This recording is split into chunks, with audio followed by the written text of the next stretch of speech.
Passive followers. That's what's next. Let me explain.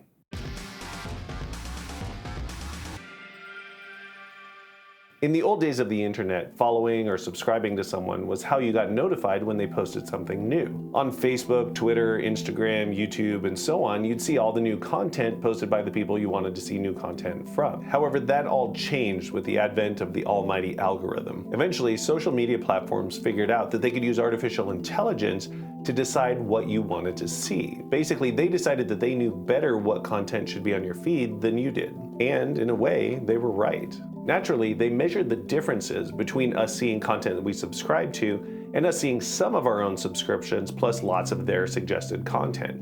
And as it turns out, we spend more time on the site, consume more content, and ultimately generate more ad revenue for them when they feed us their suggested content instead of just showing us our subscriptions. The algorithm is like an addictive drug. We all hate being hooked on it, but the reality is that we are hooked on it.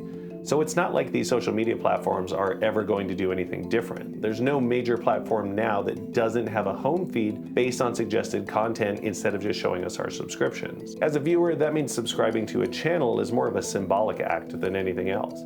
If you like a channel and watch its videos, it's going to show up in your home feed anyway. In fact, you have to specifically click on your subscriptions tab, which almost nobody does, to see your actual subscriptions. That means it's not uncommon for your favorite creators, the ones you subscribe to because you wanted to see their new content updates, to post new videos and you just not see them because the algorithm decided it knew better. As a viewer, that means subscribing is at most a hint to YouTube that you'd kind of like to see more of that channel's content, maybe, if the algorithm feels like it. And as a creator, that means that subscriptions aren't really subscriptions anymore. If we live in a world where subscribers don't see the content they subscribe to, which is absolutely the world we live in, then what does subscribe even mean anymore? So, what should you be thinking about instead of subscribers? Passive followers. A passive follower is a non-subscriber who watches a lot of your videos. If you have a subscriber who doesn't watch many of your videos, YouTube's not going to show them more of your stuff. That's a phantom subscriber. They make your sub count look good, but they don't really do anything for your channel. These are like the friends and family who subscribe to your channel because they want to support you, but they're just not interested in your particular niche, so they don't watch all your videos.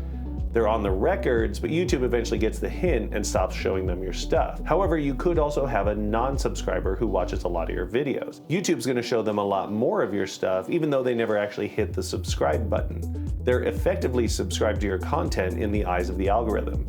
These are passive followers. These are the ones who really matter. They may very well be seeing and clicking on more of your content than many of your actual subscribers. In fact, less than 2% of the overall watch time of my videos actually comes from my subscribers. So, what are you supposed to do with this information? Well, you have to think about how the algorithm decides who's a passive follower. What behavior is that based on? If someone clicks on your videos, if they watch most of your video instead of starting and then bailing out, if they then watch some of your other videos, those are all strong signs of interest that YouTube uses to decide whether it should show more of your videos to a viewer. Subscribing is also a sign of interest, but you have to remember that it's not the only one. Instead of trying to get people to subscribe to your channel, which is a one-time indicator of interest, you should instead focus on some of these other indicators.